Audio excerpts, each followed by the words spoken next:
Theron, Jeff, and Nerosi. A drow opens the door. Follow us, please. 3 drow lead you across this rope bridge, which leads first into a small room in this stalactite. And this room appears to be like a guard outpost. As they lead you through this guard tower, you see that there's it looks like there's a room down below. There's a hatch with a ladder that leads down, and there's another ladder that leads up. There's a door directly across you on the opposite side of this room. And this room also has a large number of like armor stands arrayed across the wall, weapon stands as well. And a lot of these are full. You see a variety of different swords and crossbows and chain shirts. Mostly the armor and weapons you see the guards around here using. But they just lead you quickly through that room, and then they go through the opposite side onto another little rope bridge. And that rope bridge leads you past a waterfall. It's another little rope bridge that leads out to another stalactite, but you go on past that one. They eventually bring you into another sort of carved out cave room in the side of the cliff face. Y'all are helping Topsy and Turvy. We got one of the priestess's birthdays tonight, and we got a nice meal we got to make for them. So you're going to help Topsy and Turvy here, make the preparations, and then serve the meal. And you see that in this room there are another pair of deep gnomes wearing rags. And they say, yeah, meet the kitchen rats, Topsy and Turvy. And these 2 very cowed, scared-looking deep gnomes just sort of like wave as they go back to preparing food. And the 4 of you, or the 3 of you are, oh no, they bring 1. They also bring Jimjar in there. And the 4 of you are left in this kitchen with Topsy and Turvy to prepare a meal. Topsy and Turvy, as you left in the kitchen, they start showing you around the kitchen where the pots and pans are, and they say, okay, Topsy appears to take the lead. Turvy, they look very similar. They could be brother and sister, a man or a boy and a girl. And the boy seems to take the lead and do most of the speaking. He says, so this is where the pots and the pans are, and we use them to cook the rat and spider mash and the mushroom puree. And then once it is done, we put it over the fire here to crisp it up, and then we serve it. If they do not like the food, they usually beat us, and we have lost a finger or 2 due to poor preparation. So please try your best. I only have 3 fingers left on one hand. I don't want to lose those as well, because it will be very hard for me to continue cooking with only one hand. So you all start making this meal. Is there anything you guys want to do in this kitchen? Yeah, could Theron do, like, I don't know, a perception check or something to see if there's like any type of materials around that he could make some sort of, I don't know, explosive material or something that would eat through the cell bars or anything like that? So as Theron is working throughout the day, he starts looking around in the kitchen for corrosive or materials that he could mix together to make something explosive. But really, seems like they don't give him a whole lot to work with in this kitchen. There's the tools needed to make the food, but as far as like spices and things like that, it's mostly just various types of meats and mushroom type vegetables. So Theron spends his day looking around the kitchen for that. What about Jeff or Nerosi? Do they have any thoughts or ideas of what they want to do while they're here? Nerosi is like kneading bread or whatever, making the spider mash. Jimjar, I have a question. So I'm noticing the priestess was in charge, and they said there's like a priestess's birthday. So what's the deal with that? Is priestesses like the thing here, or? Yeah, I mean, in Drow society, priestesses are in charge. Really? Generally, yes. Very interesting. Yeah, you don't want to mess with her. She will probably kill you. That's the one I was talking about last night. Yeah. So what do the men do then? Are they just subservient to the priestesses? Generally, yes. Huh. Jeff's been looking around for like a big knife or some type of weapon. Yeah, I mean, y'all are being watched by guards as you do this, but yeah, there's definitely things that can be used as weapons in here. Knives, metal ladles, like rolling pins, stuff of that nature. So if you want to like look around, you can find lots of tools for sure. All right, Jeff just makes a note of it. Doesn't try and take anything quite yet. Just kind of quietly thinks, yeah, like, okay, good to know. Anything else in the kitchen? Tordic's body actually washed away, but the hallucination didn't. So there's no actual corpse anymore. But Roland still sees Tordic as with him and next to him. Okay. All right, Tordic, we've got to find a way to get out of here. And I think he's going to do kind of like a cursory search of the surroundings and see if he can find anything. So as you look around, you see that this water flows off sort of to the north. It's very stagnant, and you can see actually over where the waterfall falls into the water, there's like a huge mound of corpses and just like they clearly have just been dropping all of their trash right here. And if you walk further down the cave underneath these stalactites, you can see that there's another passage that leads down to the south, and then one that leads off to the west. There also appears to be a lift at the far side, which seems to be how they got you all up onto the sort of cliffside. You do see that in this water, there's a lot of trash. At this point right now, you've got 1 hit point. You're nearly dead. You're basically like limping along, bleeding all over the place with your little imaginary friend there. So doing much of anything at this point is a challenge for you. Can I do like a short rest or something and use a hit dice? Yep.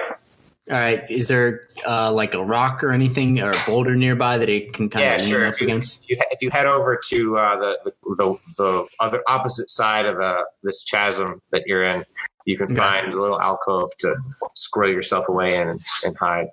Okay, I'll do that. What your character knows is that this is a remote drow outpost. There is not going to be anything anywhere close to where he is now. It's likely that these passages that he sees lead deeper into the Underdark. Yeah, would since Roland is a drow, familiar with drow, would he know? Is this like a familiar setup? Is this an outpost like formation or that they have had elsewhere? Like, does he recognize the setup kind of deal? Well, yes and no. So the drow. So would he know where to look for their stashed away weapons, or would he have a good idea of roll an intelligence check? Critical success. All right, so you're at advantage. You can't get any higher than that anyway. So you know that when people's gear is taken, there is like a confiscation locker, and it's usually in the guardhouse somewhere. He wouldn't know the setup. That would be the no. So that's what I was going to say before. Is to a certain degree, yes, he would know the setup in like what would be here. Yeah, that's pretty standard, but he wouldn't necessarily know exactly where it is because the method of creating these outposts is to find natural formations like these stalactites and use them to build the outpost out. So the formation and how it's set up is different every time because it's always based on the landmass that they find to set it up in. Okay. So he couldn't know that, but he would know that there would be a guard post as part of it, and in that guard post there would be the weapons somewhere. Head towards these posts, and can he scout out one? Like, these are all stalactites. Oh, so they're all hanging from the ceiling right now. They're all hanging from the ceiling, and they hang down below the cliffside. So the cliffside is about 100 feet above where you are. The stalactites hang down. So they're all different sizes. That one only hangs down about 15 feet, about to the level of the spider webs, and they're all attached to the very tip of it down at the bottom. The central one, which is the largest of the four, hangs down about another 10 to 15 feet below the webbing itself, which puts it about 70 feet. The other two are like the first one. So none of them are very close. Like the closest one is about the very bottom of it is 70 feet above you. Now there's also this lift over here on the side, which is what they use to get you, Where? So that's attached to the clip face over here, and if you could operate it, that would be by far the easiest way to get up and down. All right, I think he's going to head towards that. Now, will Roland be able to blend in with the drow here since he is a drow? Well, obviously not in what he's wearing, but Roland, if he could find some sort of disguise, Okay. may be able to bluff his way in. He'd be the only one that would be able to. All right, yeah, I think that's what he's going to try and do.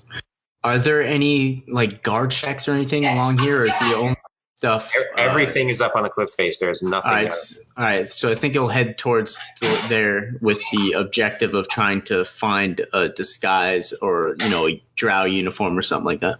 So he's going to head to the lift. Does he think he's going to find a uniform in the lift? Well, no, but he's got to go up the lift to try and find, because that's what he is, right?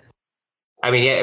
If he wants to get up, he's got to go up the lift. The lift is not like automatic; it's not mechanical. It's operated by a winch, and the people up top wenching it up. So. Oh, okay. I'm sorry, I was misunderstanding there. Okay. So then the pathways to the south aren't to other outposts; they're just out into the Underdark. Into the Underdark, right? Yeah. All right. Well, I think he'll head towards the lift and figure something else out once he gets there. All right. So he starts heading down to the southern part of the outpost. Folks in the kitchen now. As you finish making your meal, which has taken you quite a long time, you are eventually instructed to serve said meal, and they put it all on these platters, and they're very heavy, and you carry them out and you carry them along the side of the cliff face, and you go into that very large central stalactite, and as you go in there, you immediately, as you cross the bridge and go into the stalactite, you immediately go into a room with an enormous statue of Lolth in it. And or those of you who don't know who Lolth is, or your characters might not, she's the spider demon queen of the Drow. So she's has the body of an enormous spider with a female Drow head and torso placed on top of it. This is just a statue to it, but there's a table laid out in front of the statue, and Elvara is sitting at the head of the table. On one side of her, you see another female, looks like a priestess of some sort, and then you see two heavily decorated Drow elite warriors, and then down the rest of the table appears to be the rest of the really elite, the elitist of the guards that are in this little outpost here, and you serve them throughout the evening. As she's speaking, you learn that the other priestess next to her name is Asha Vandry, and it's actually her birthday, and so that's what they're celebrating here. The two they look like most favored guards are named. I didn't know Drow celebrated birthdays. Well, these fucking Drow celebrate their birthdays with birthday cakes and shit. Yeah, they have little spider-themed birthday cakes. I would have thought they just killed little poppers that release tiny little spiders all over everywhere. Great. That's sick. And so the other Drow is named Asha Vandry. And you see there are also those two decorated elites. You hear their names are Shore and Jorlin.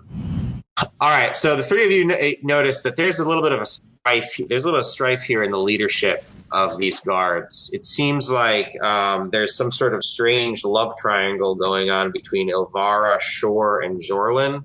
And Jorlin is like really nasty and bitter about it, and sort of on the outs. And so as you guys are serving these people throughout the evening, you really get the sense that Jorlin is a really not real popular with the rest of the Drow, and doesn't seem to get along with them as well.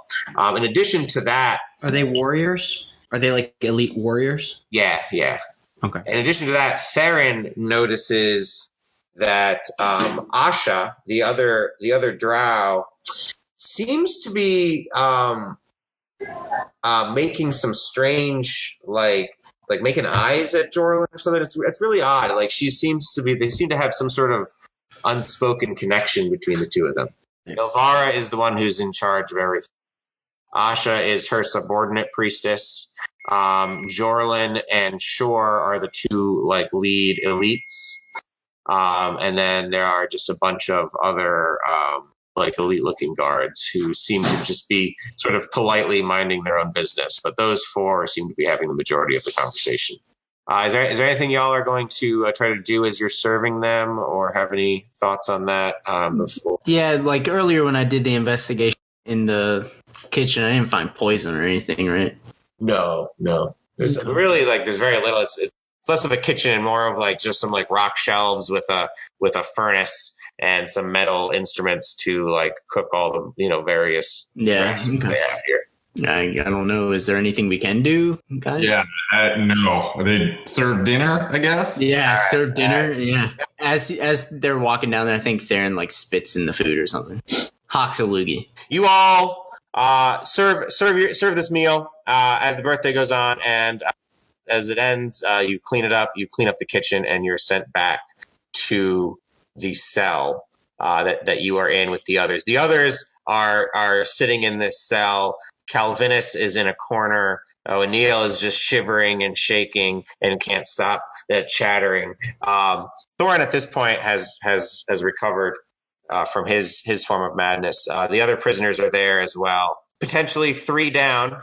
The rest of you are back in your little cell for the night. Roland, you are not. So you've made it over towards where the lift is. The lift is. What are you doing over there? The lift is up, by the way, and as you look up, you see that it seems to be manned by a pair of quaggoths at the top. All of you would sort of know this. The lift was at the very far end of the encampment that y'all are in. Can I do like a perception check to see if I can notice any way to climb up? Is there a cabling system? It's braced up across onto the cliffside, and there's a large, very thick rope that goes all the way down to where the lift is and spirals back up. The lift is actually appears to be on a bit of a counterweight system. Okay. So you can see there's always there's like the weight now, because the lift is up, the weight is now down. So it appears to be like a very large stone attached to this rope that goes up through a pulley down to the lift, attached to the bottom of the lift, down through a pulley to the stone. So that's the sort of setup you've got there. And then the cliff face itself, while slippery, is craggy, so it's climbable, but it would be a challenge. You could also try to climb where this rope is with the lift. Now, these quaggoths, probably can't see you where you are now, but once you get to the top, you'll be like, there's not really gonna be much keeping them from just looking at you. Yeah, wait for something to happen though. Ugh. Yeah. What about the rest of you in the cave? Some of you are mad. Some of you are not. Do you have anything to discuss after your day today? Well, Calvinus is gonna feed his spider. Spider is making some progress on the eye. What else y'all doing over here in the cell?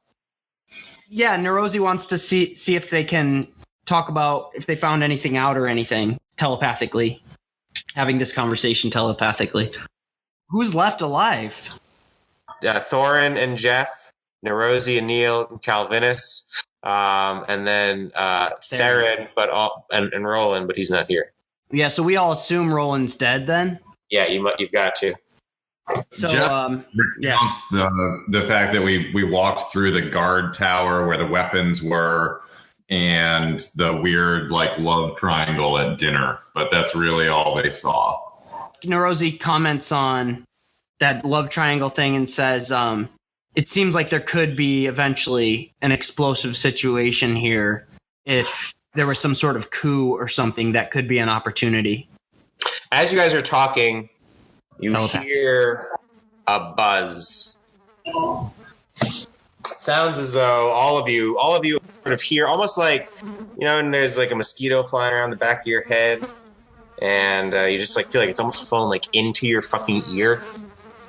That's how you feel right now. Is all of a sudden you feel like there's a fly flying around the back of your head, and it's just flown into your ear. And so everybody all at the same time starts swatting at this fly around their head, but it just gets louder and it seems like it's joined by its friends, and it gets just worse and worse until it's overwhelming, and you are just almost completely unable to deal with it, and you all sort of start falling to the ground. So Theron starts screaming in agony, and he's just like, he starts tearing his hair out and just can't take it, but he stays conscious. And Theron, now that you're over here by the bars, you can actually see the source of the droning. Oh.